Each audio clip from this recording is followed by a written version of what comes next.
Hello, everyone. My name is Olajide Alabi, and I am the Equality and Inclusion Partner here at Turtle Bay. And today we are joined by a very, very special guest, Lady Phyll. Lady Phyll, it's such a pleasure to have you here today. Thank you so much for having me. We're going to be talking about all sorts, from your activist work, UK Black Pride, representation, the power of black, being black everything, all day black. I'm just joking. But yeah, it's going to be a really interesting conversation. So first of all, I thought might as well do a little cheers to us. Oh, this is our mocktails. Cheers. And cheers to you too. Cheers to you. Ooh. Oh. Lovely. Oh, nice little mocktail. Oh, thank you, Turtle Babe. So let's start off and dive straight into kind of a bit more about you and how you've got to where you are today as being such a popular activist. I always find that such a broad question because it is a broad question. I don't know where to start. When people say, how did you start being an activist? I guess when I was younger, I was in this area which was predominantly white. Yeah. It's Hertfordshire. And I went to this place called Enfield Townhouse on a Saturday. And they said to me, oh my gosh, there's a march coming through the streets. Okay. And this march was of the NF, which is the National Front, and the BNP, the British National Party. Yeah. And this old woman with a tartan trolley said to me, oh, you know what, why don't you just get in the shop front? But she didn't say anything to my friend, Hayley, who's blonde hair, blue eyes. So when I went home, I explained to my mum that I saw all these big burly men marching with bomber jackets, DMs, and like they had skinheads. And, you know, she was a bit sad, and she explained to me that your sort is because you're black. And I was shocked. Yeah. So from there, I just started reading, and I started getting into trouble at school and asking questions about colonialism, around slavery, around what does that actually mean? Yeah. And I think that was my trajectory because it wasn't about LGBT plus rights, first of all. It was about being a young black girl in a space that I wasn't treated the same as my friend Hayley. Yeah. But if we fast forward to, I don't know, to kind of today, I've worked in central government, I've worked in civil society spaces, I've worked for trade unions doing employment law and equality and diversity and program managing. So my work has always been around social justice and always been about campaigning for what we see as right through, I guess, this intersectional lens that we know that word to be now. Also, your career and your passion's always been people. Absolutely. Yeah, so you've always been fighting for people and for the rights that we all deserve, which is incredible. I guess, do you like the word activist? Because I always find, I'm speaking to a few people that are like known as activists, but then they go, well, I'm not an activist, I'm just doing my part in humanity. There's the 3 A's that I talk about, and this is advocacy. Yeah.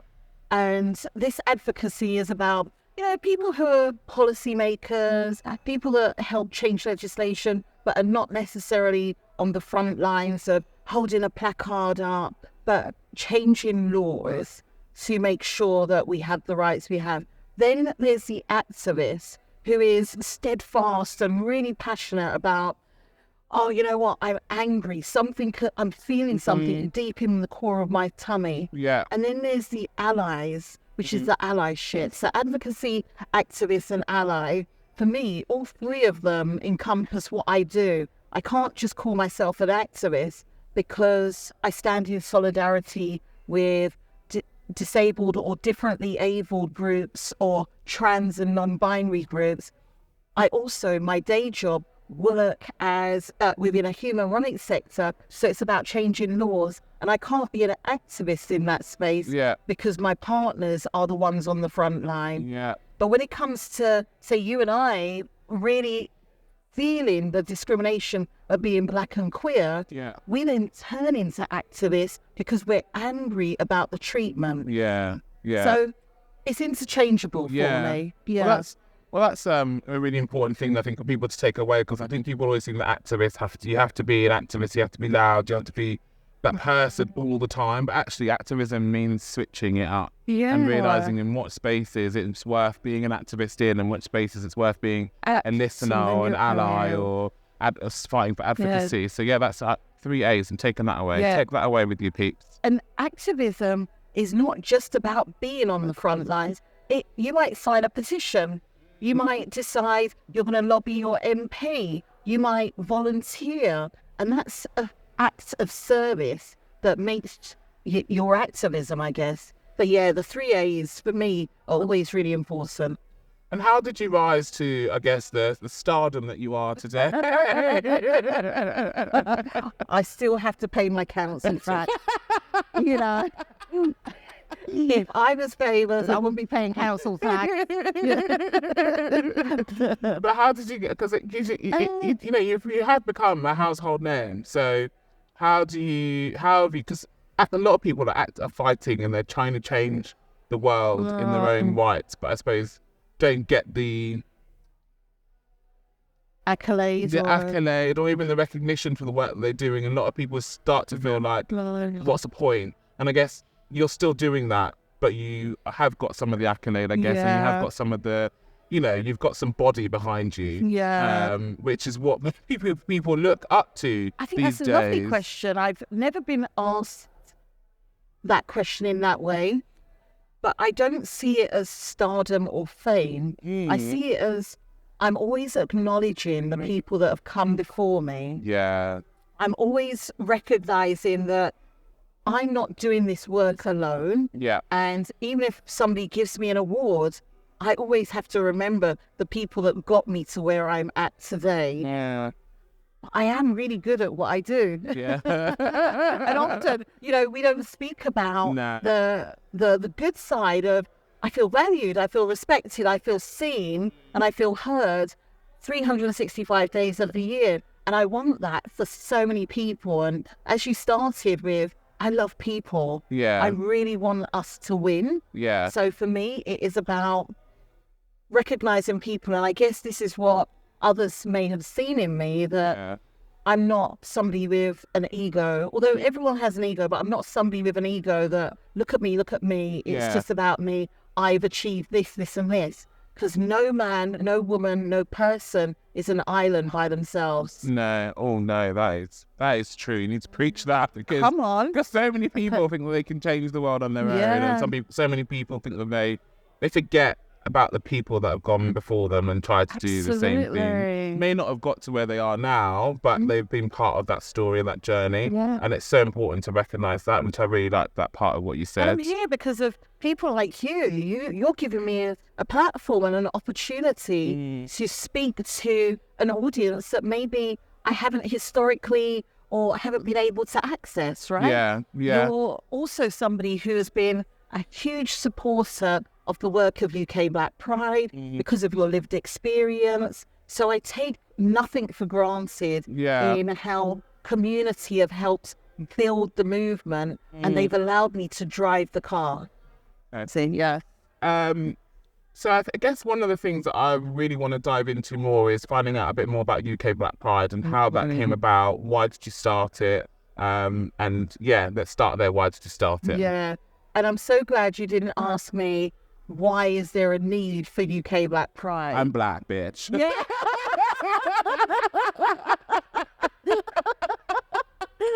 Do you know what? We can beat that bit now, right? Yeah. Oh, everyone knows us.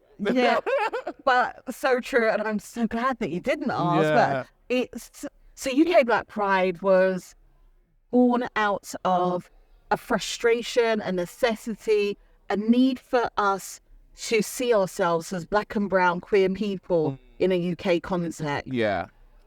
We were attending regular prides, We were attending regular prides. We were enjoying them, but we were on the sidelines. Yeah. We weren't actually considered when it comes to maybe our faith, our religion, our belief, maybe our culture, our heritage, the ways in how we show up, safety and being brave was not something which felt was for us other prides. Yeah. And not to say other prides are not good, it just felt very different for us. So in 2004, I was running what was called Block, BLUK, Black Lesbians in the UK. And these group of women were absolutely amazing. We talked about everything from sex toys to cooking ackee the saltfish to who likes breadfruit or who wants to play basketball, netball or football. Yeah. And we decided to go to Southend, obviously. Right. Okay.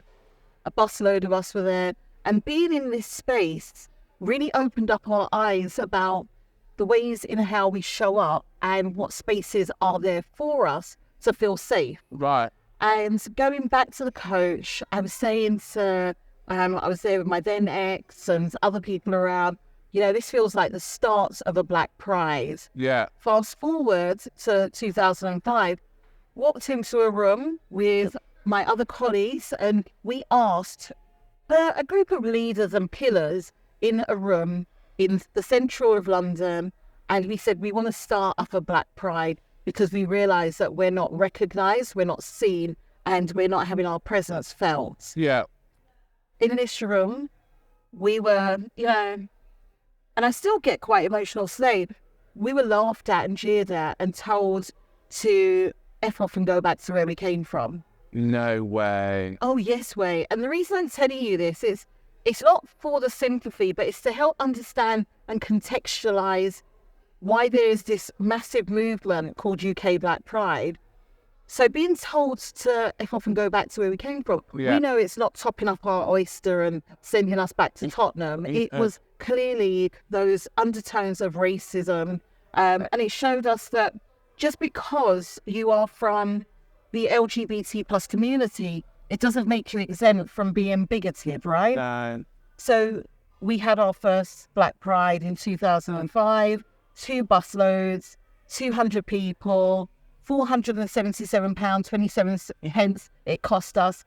And we've gone from strength to strength up to 2022, over 25,000 people. And we're now known as the largest Black Pride in the world, which is also free.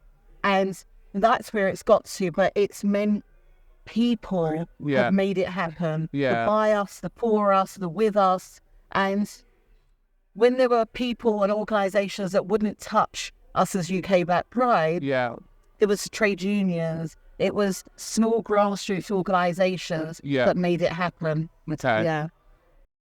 So I guess for a lot of people that don't know what UK Black Pride actually is, could you, in a short paragraph, tell us what is the UK Black Pride? Yeah. Because everyone knows Pride in London, Pride in Brighton, Pride in Manchester, but what is UK Black Pride?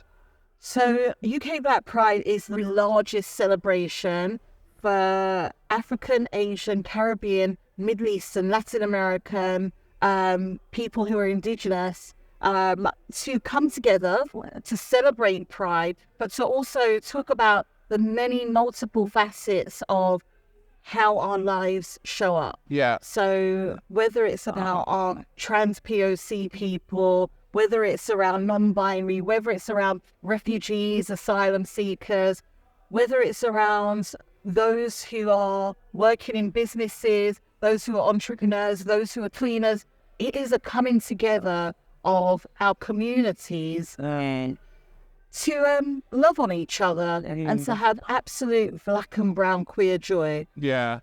Wow. It's a weekend of fun festivities. It's music, it's like dance, it's arts. It's basically a festival. It is. It's a festival. Yeah, we have everything there. So talent from our community, a main stage. We always have a headliner or two. We have a community stage where workshops are taking place around maybe faith and reconciling your sexuality with your faith. Trade unions speaking about how to organise, mobilise. We have like a nice area and a space where if you're a queer family, you can bring your children, Oh, wow. This is about holding space for all of us and how we turn up. And then, of course, we've got a dance area. We've got a market zone where people hire out a store and sell their products, their goods, or advertise what they're doing. or whether it's a corporate Yeah. that's showcasing this is what we're about, we Yeah. want to hire you. Oh, wow. Okay. Okay, wow. So, you know, don't worry, we're going to put all the links to where you can find UK Black Pride and you can get your tickets because it's very important that you go and support. I know I'll be there shaking my Tail feather. shaking my tail feather. I guess one of the things that I picked up from why UK Black Pride exists because of the lack of representation. But representation is so important. And I can only talk from my experience as a person that's black, queer. You know, I've struggled with pride. I've actually struggled with being queer or being gay because it's a very white-centric space to be in.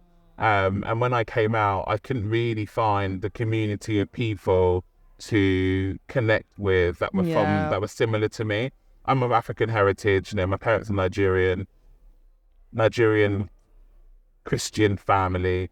Being gay is not really something that just, you know, slips out of your mouth at the dinner table. It did slip out of my mouth on Christmas Day, though. But, you know, that's a different story. What I'm trying to get at is, how do you, I guess, give people of colour that kind of, yes, there are places where you can go. There are people like you that are similar to you. So people that are just like starting to find their journey and not knowing where to go to find their community. What would you recommend for that?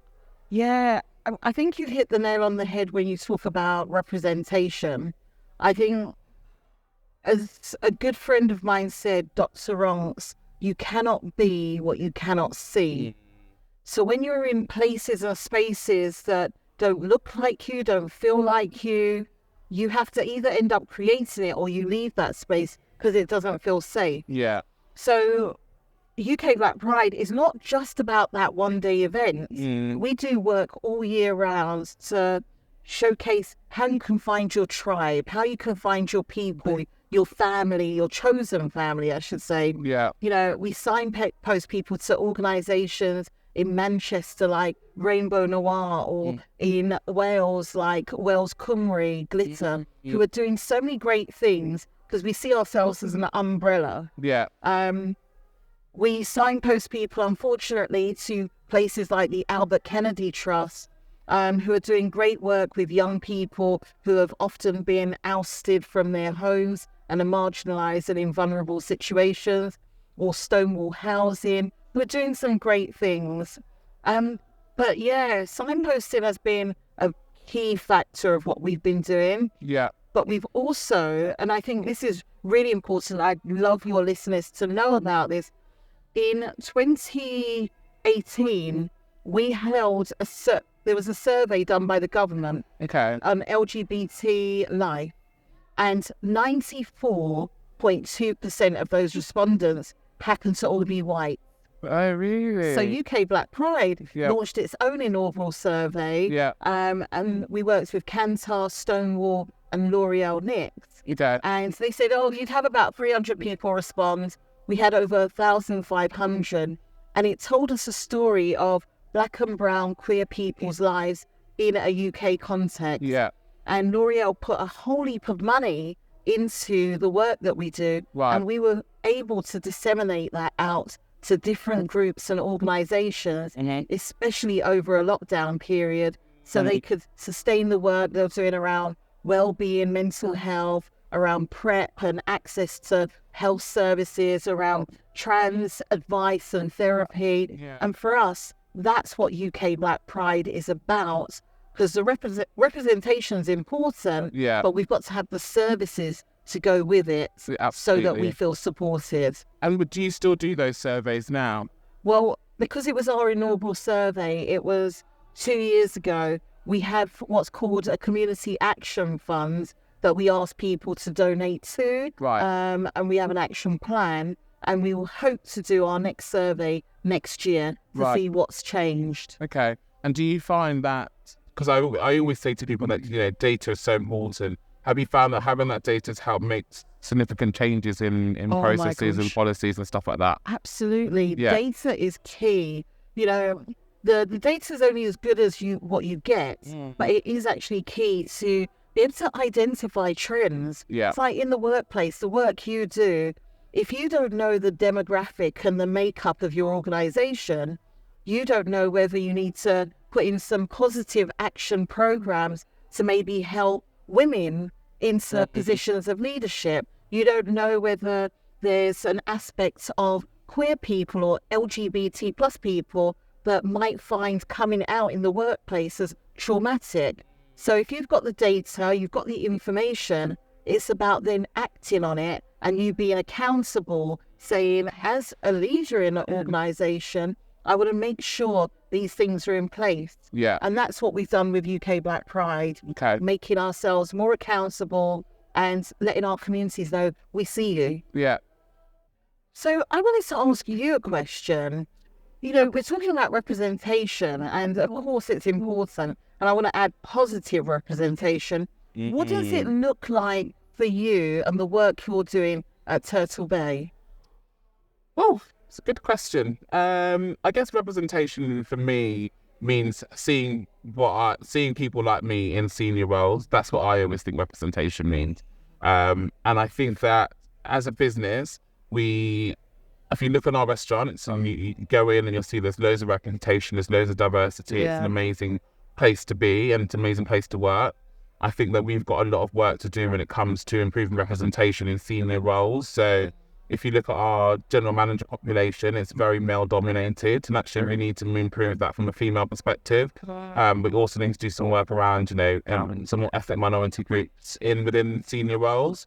And also if we could get some more senior people within, senior roles, so exec roles, that are more female and more of an ethnic minority background, that'd be amazing. It's very positive, but you can't just do that overnight because that's not doing the right thing the right way. Exactly. We could tick a box and we could go and probably recruit some more people and tick some of those criterias. But for us, it's all about making long-term changes that are going to last for a longer time. Yeah. So we started the journey 2 years nearly ago around educating the teams, actually making sure that the environment needs to be right for people to want to work for us. So that you have to create this inclusive environment for people where they want people to come into work and feel valued, feel seen, feel like they belong, feel like their culture is understood, feel like their language is understood, know how to communicate with one another from different backgrounds. So there's a lot of work that has to go on behind closed doors about educating the teams, giving the teams the resources and the knowledge to be able to do better. Because my thing is that we're all trying to do our best that we can with the tools that we have, with the time that we're in. Yeah. And actually, the more information you give people, the more knowledge you give people, then it's up to you to make the right decisions. If you don't choose to make the wrong decisions with that information, that is down to you.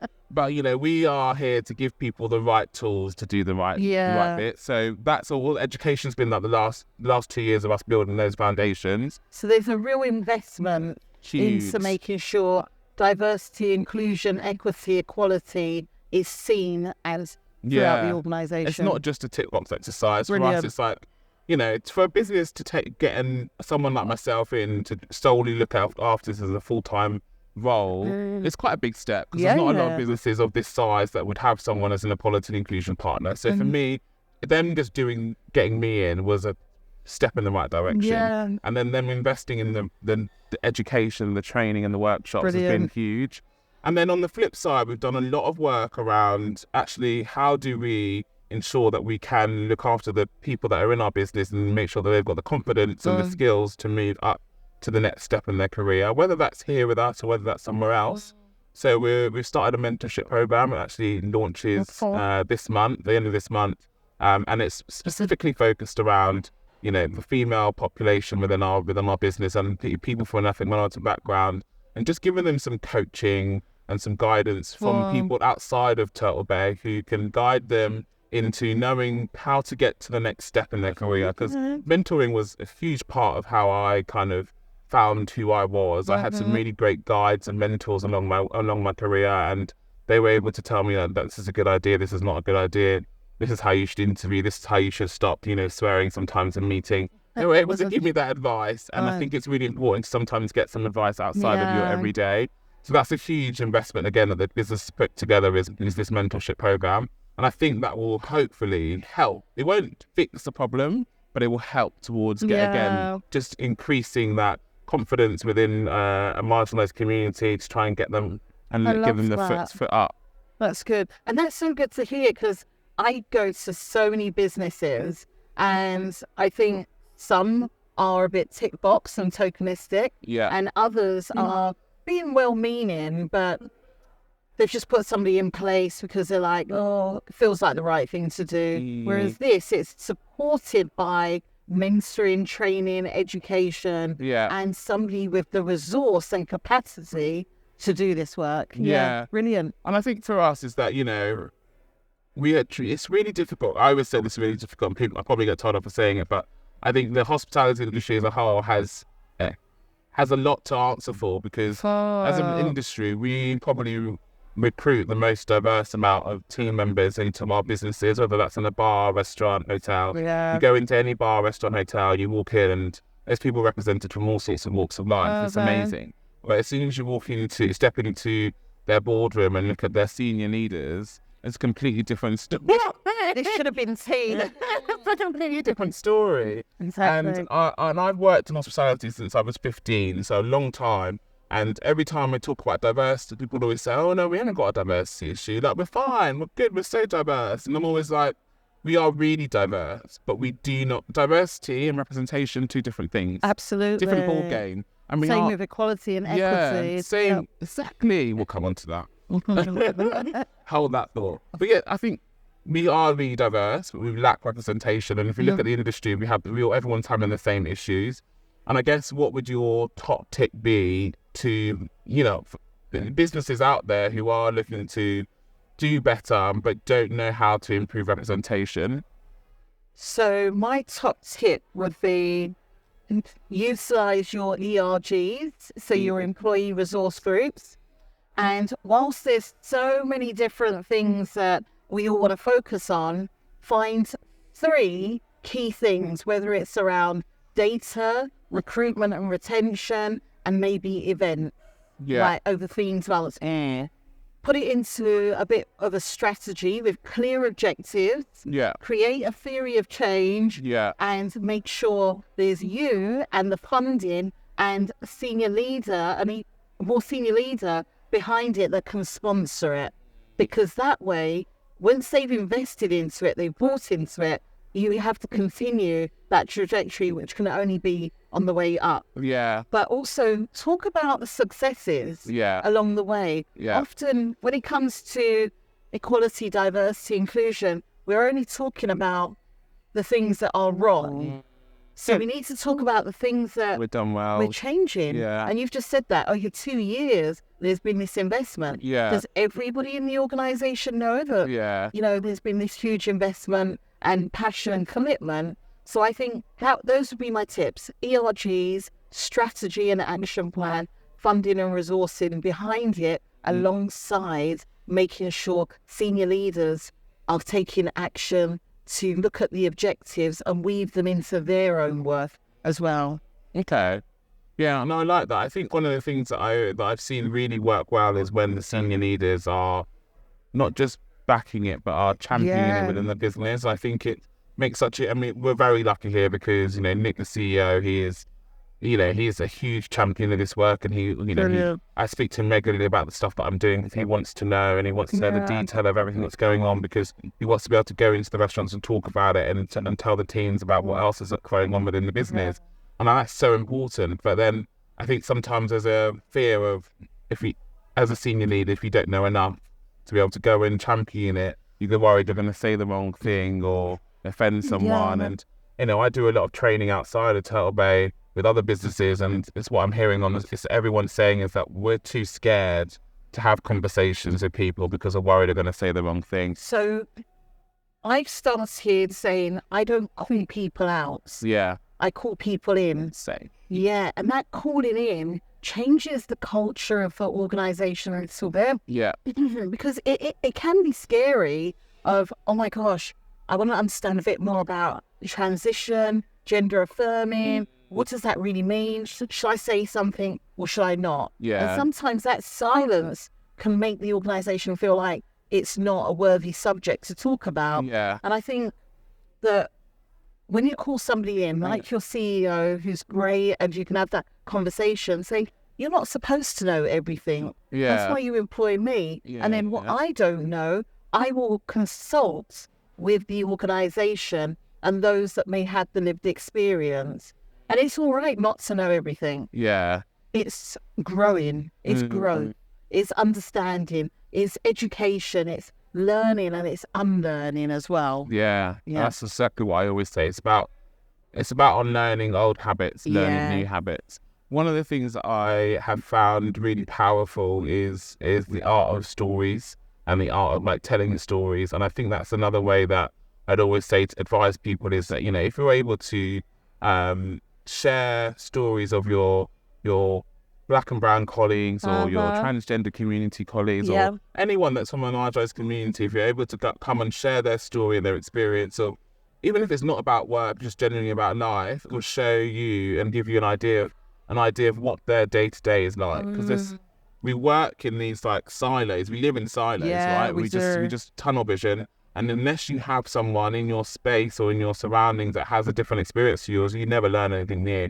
You're just currently living the same life. Do you spotlight at Turtle Bay? Do you spotlight different groups of people through your newsletters and so forth? So are you in our newsletter spotlights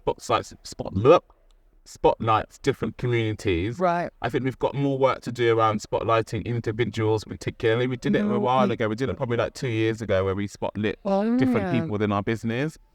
But it's hard to get people to volunteer to want to get themselves spotlit because not everyone wants to be in the spotlight. But it's a great tool of getting information and cascading experiences throughout your business. Yeah. Storytelling is powerful, and you know, I've been telling stories through UK Black Pride for a long time. Yeah. And I guess this is where the amplification of who people are, where we reside, what we do, how we do it, has, you know, sent waves around different places and spaces. And it's important that, you know, say the lived experience of how you've navigated society is told, and where maybe my Asian sibling, sister, who is talking about some of the nuances and complexities of how culture and workplace are quite challenging. Until we are hearing those stories, sometimes we're unable to relate. Yeah. And we often then say, this space doesn't feel like it's for me. Yeah. I mean, it seems like common sense that we should be more curious as individuals to learn more, but I guess we're just scared as a society. We're scared to ask the wrong questions, so then you just don't ask any questions, so then you just don't learn. And it's so interesting when you put it back to people and you're like, all you have to do is just ask someone, ask them like, tell me a bit more about your background, tell me a bit more about your culture, tell me a bit more about, and just ask questions. And I just think as a world, as a society, we would change so much more. Yeah. That's all. So this is not staged, by the way. Let's talk about some of your activism work. You know, activism comes with challenges. Can you talk us through some of the challenges that you faced along your way with all the work that you've been doing? Oof. Maybe just top two, or there's probably loads. I would say sometimes when you take up a role to be active in, some of the challenges are the complexities of different opinions, which is great. You can have different opinions, but it's when you haven't got a clear objective and a common goal that you're working towards, it becomes scattergun approach, and you know, you don't actually achieve what you need to achieve. Yeah. And I think another challenge of this work has to be the system. Yeah. You know, the system is probably the biggest, because if there's no money, there's no funding, the things that we've seen around Windrush, Grenfell, you know, the trans being left off of the conversion therapy ban, those are people that are making decisions on it. So if the system is not working for us, that's what's broken, and that's the biggest challenge. Yeah, okay.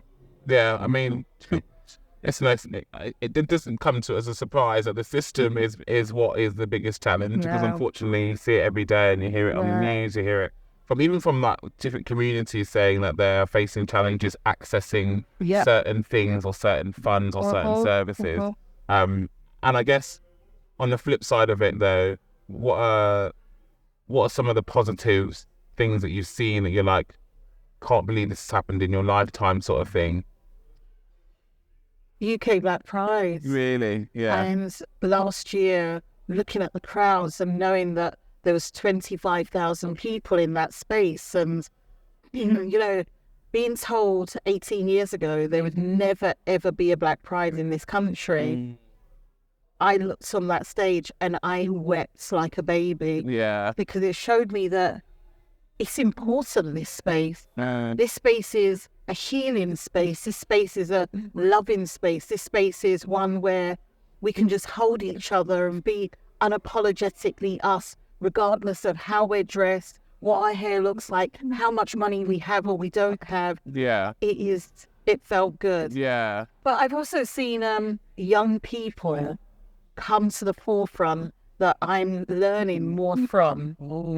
So the resurgence of Black Lives Matter. Yeah. And just a quick trigger warning, so I'm going to mention death. I think when we saw the horrendous murder of George Floyd on the streets of America, for people like you and I, that was not new news. That could have been our uncle, our brother, our cousin, our boyfriend, our whoever. And it was not new. But what we saw is an absolute groundswell of people saying, oh my gosh, this is not right. Yeah. And those young people that came forward, whether they were black or white, they took to the streets, but they also organized and mobilized, and they said they are taking action. And I think that we can learn so much from how bold and brave they are about speaking up and speaking out. And it wasn't until then that I really felt like we're seeing a next wave of generation that is coming up, that's going to be doing the work we're doing 10 times better.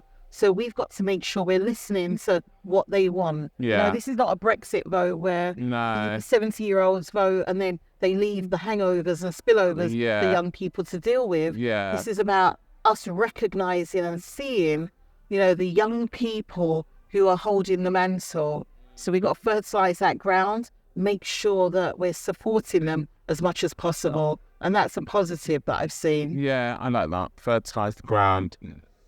It's interesting because as a business, we are, you know, most of our team members are young, and actually listening to them when I go into the restaurant, listening to the teams talk about the things that they want to see improving and the challenges that they face, maybe with the guests or with each other, or just questions they might have. Actually, they are the ones that steer what I do and how you know, I've recently just gone out to the team and with the exec team and just spoken out to them and said, I want to see more of you telling me what you want me to do for you. I love it. I don't want to be telling you what I think we should do for you. It should be you, you know, use me as your puppet and I will do as you need me to do, because actually you're the ones that are living and breathing this, and you're the ones that are going to be the next generation. So it's important that we... And you're never a puppet. You're the one helping facilitate the change. Yes. Your role is so key in this, because if they don't have you to speak to, then who do they speak to about what needs to change and what their needs are, their hopes are, and their aspirations are in the organisation? Yeah. Important. Wow. I wonder if I can pull your strings. So I guess with activism, I always wonder when I speak to other people that are doing like change makers, agents of change, how do you keep yourself motivated? How do you get up every morning, put your eyelashes on and come? Can we cut that part? I don't know what you mean. These are mine. I bought them. You know, I'm often asked that question about well-being, self-care, you know, what keeps you motivated. And I am brilliant at giving others advice. Same. But I'm terrible at sort of taking it. Although what I have learned over, I guess, the last 2 years is I've learned how to spell no. And I've learned how to say no. Really? Because... Can you teach me? Have you got 2 years? But yeah, I mean, we've got to get to a point where we don't burn out. So I think some of the work that we do can be so taxing and so demanding. And, you know, sometimes we don't always get it right. And sometimes it feels painful because we're seeing discrimination against disabled people, trans people, black people, women, you know, young people, people of different socioeconomic backgrounds, and we want to fix it all. And we've only got so much time. So, you know, we stay up late at night writing out reports and action plans and ways to find money for different activities. But I've learned that when you build a movement and when you bring people together, you can actually start delegating. You can actually start saying, this is your work. I'm happy to support where I can. And I think you touched on it and you hit the nail on the head when you said you listen to the people in the organisation.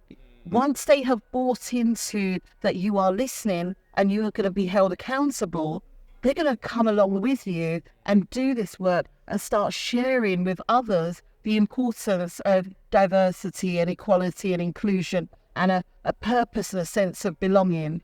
That way you can start to step back because the work is being done by those who have felt that they benefited from it and they can then in turn share it. Wow. I think one of the things that I always think about when I think about how to, because there is, like you said, there is so much you can do. There's so much that that needs to be changed in this world that we live in. And actually, what I do is I decide that I can't change everything. So I pick the things that I want to focus on, and I kind of silence the rest of the stuff for now, because otherwise it becomes chaotic. My brain becomes chaotic. I become chaotic.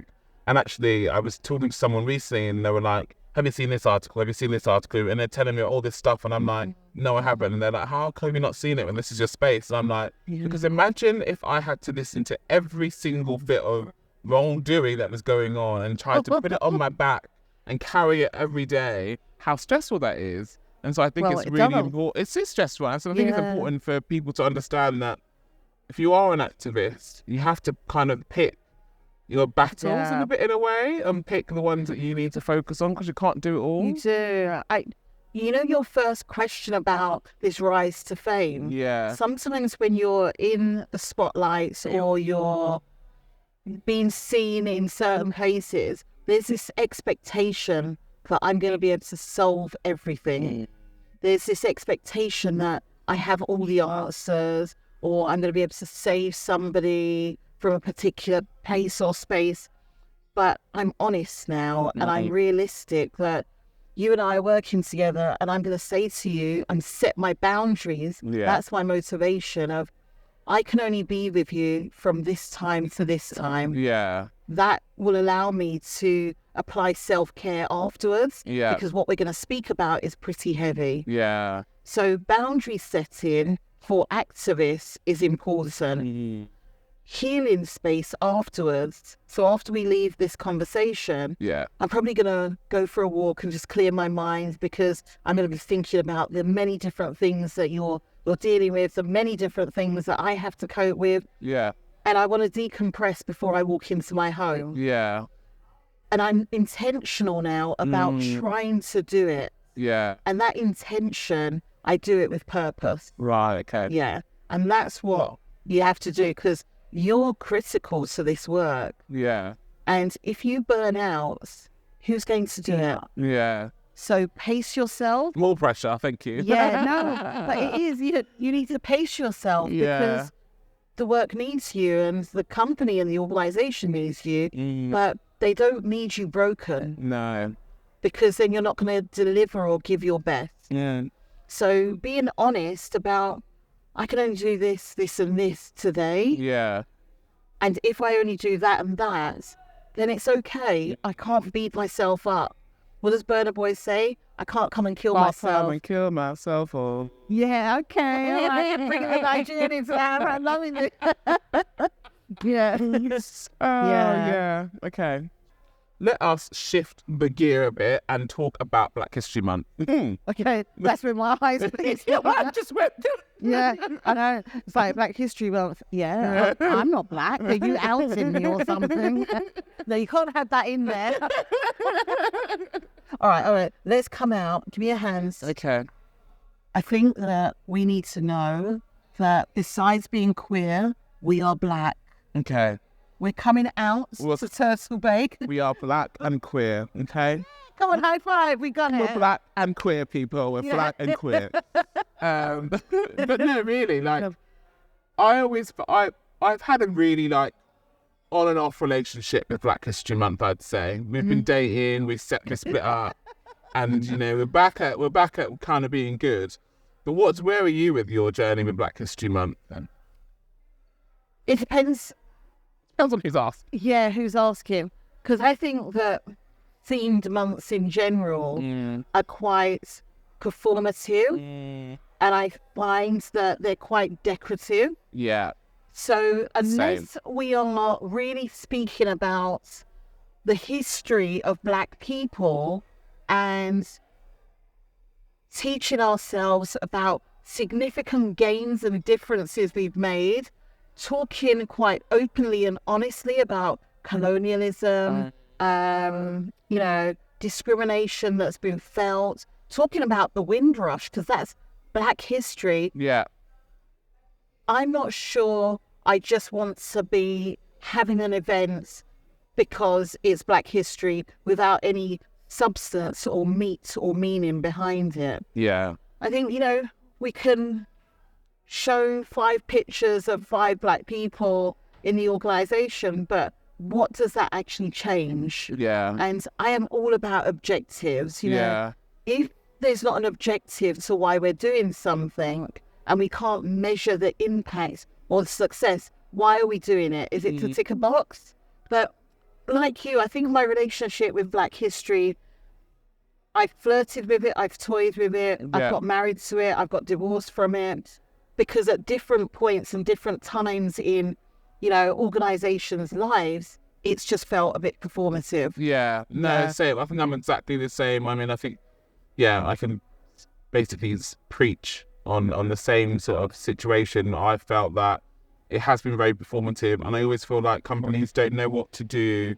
So I do feel it for companies, especially companies that from French who don't have a voice from a person of colour helping them along the way, because actually they sit there, they're just like, don't really know what to do. They're uneducated and not in the know. So, you know, it can be quite difficult. But I think one of the things that I really like the idea of and I see more of is this celebration of Black joy. Yeah. That for me, in Black History Month and talking about over and over again about slavery and about Martin Luther King and about da-da-da-da, it's like, it's great, but there's also so much more to Black culture and Black history than just slavery. Yeah. Absolutely. Look, it's 50 years of hip hop. Yeah. Let's celebrate what that means throughout Black history, because you just mentioned culture, and I think culture is important when talking about our heritage, the different languages that we speak, you know, the joy of you and I just being sat here. It feels affirming, it feels nourishing, it feels so great to just be, you know, in conversation with you and laugh and joke. And that's what we should be able to do, as well as also understanding, you know, the historical context as to why the UK celebrates Black History Month in October. Yeah. I think for us last year, what we did in Turtle Bay was just, for me, felt really genuine and just such a nice celebration of Black joy in the UK. And I don't know if you've seen the newspaper yet. If you haven't, I'll get you one. But the newspaper was such a nice way of sharing Black joy with our guests and with our teams and with the wider audience. And I think that I would always urge companies to think about how are you impacting other people than just people in your business, because actually you have got the capacity to impact more than just the people that are in your boardroom. I tell you what I'd love us to do for Black History Month. Okay. UK Black Pride and Turtle Bay. There's this thing that Africans and Caribbeans do, which is called sip and chat. So, like we're sipping on our mocktails in the water, we could actually have a collective of Black people who are also queer and combine it, because in the States it's LGBT History Month at the time, it's Black History Month. And we could just be picking up food and talking about the things that bring us joy, and capturing them in sound bites and saying, look, we're in Turtle Bay and food is important to us culturally. You know, it's the way we break bread. It's the way we enjoy each other. So I think that that's something Turtle Bay can do. I like that little idea. Yeah. Okay, leave that with me. Sip, eat and chat. Sit, eat and chat. Sip. Sit, Sip. eat and chat. Yeah. Okay, you've heard it here first, Keith. Sit, eat and chat. Yeah, that's Coming going to to be you- Turtle Bay's new thing. Coming to you live. So I just want to ask you again, what advice would you give young, passionate, I mean, you don't have to be young, by the way, but passionate people who are looking to become activists but don't know where to start, who to talk to, or how to really start thinking about change? Well, I've always said that kind of Google's your friends. I love Google. There is so much that you can find out on Google. So if you want to make change, find out what is it that's, you know, really moving your spirit. Is it climate change? Is it, you know, race relations? Is it about disability or social mobility? And if so, Google it, put it in and find maybe a podcast, maybe a book that you can order that you can start reading up on. But if it's about, say, Black and queer people, I would say come onto the UK Black Pride website, which is ukblackpride.org.uk, volunteer your time. And it doesn't have to be volunteering on the day, but you might have expertise in comms or graphic or in entertainment and the arts, and you know, get involved with us. And that way you're starting to play out your acts of service, which are activism. And you know, let's broaden this out, because in Turtle Bay you've got a diverse group of people. I've always said that like allyship, remember my 3 A's, is just as important, because where you and I may not be able to access particular spaces, I want those allies to do the work as well, and to also help us shift the dial on where we don't have particular rights. I want allies to do the reading, to donate and to get involved and to hold space with us, because their allyship really should be rooted in solidarity. Yeah, I like that. I like the idea of actually, you don't have to change the world straight away, but you can open the doors for other people to get into those spaces that aren't able to access them. Yeah, I like that. Thank you. Okay, so some fun stuff. I promised some fun. I know. I'm waiting for fun. So does this mean Queen Latifah's going to spring up from somewhere and whisk me off my feet? Yeah, no. Okay, sorry. all right. I'll just sit in the water then. Queen Latifah today. But I just want to ask you about some of the fun moments that you've had in your career, whether it's, you know, in your activist work or whether it's at UK Black Pride that you can share with everyone today, because I'm sure you've had some banging times. I mean, you travel the world as well, but you haven't even touched on some of the stuff you do in other countries. Yeah, the fun times which can be said on camera. Yeah. I can share with you. Yeah, PG, there is maybe some, 12 rated, fun. No, we'll stick with PG. Okay, PG. So I think fun times have been getting to know people all over the world. Yeah. And I'm very fortunate to do the human rights work that I do and travel from Botswana to Tonga in the Pacific to, you know, I can't even think. I've been so many places, South Africa to the Eastern Caribbean, and meet some amazing people that have shown me their culture and that have shown me how to eat food with my hands properly and not embarrass them, even though I've got nails on. You know, I think fun times is seeing people dancing, singing at the top of their lungs at UK Black Pride, and just absolutely enjoying themselves and forgetting all of their troubles and their woes and their problems outside of this space and event. I think a fun time has to be, and you know, I talk about my daughter often, and you know, she's 28.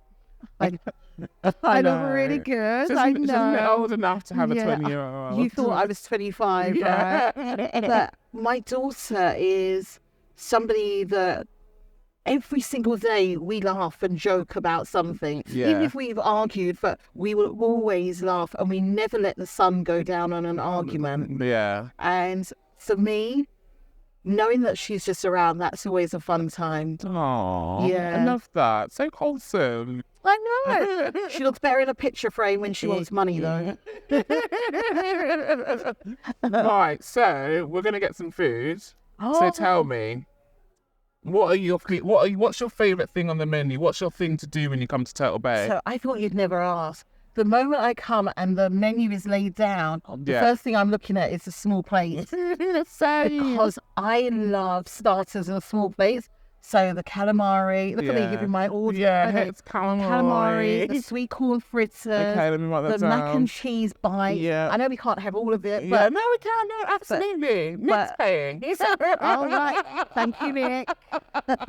But and the jerk pits. But I have to be in the mood for that, because sometimes leaves that twang, and if I'm not able to drink alcohol, you know, but definitely sweet corn fritters, calamari. I say calamari, it's called crispy chili squid. Yes, it is, and it's got that beautiful tang and and it's got that sweet chili marinade on top. Yeah, it's good. To me, my mouth's watering now. Can we cut that bit? Yeah, let me just drink some water. Right, let us go and grab some food. And then... sweet potato fries. Listen, I haven't got this size by not eating. Let's grab some food and we'll come back. Yeah? Okay. Thank you so much. Thank you. Thank you. Oh my gosh, look at that. Oh, we've got a little... Now my mouth is definitely watering.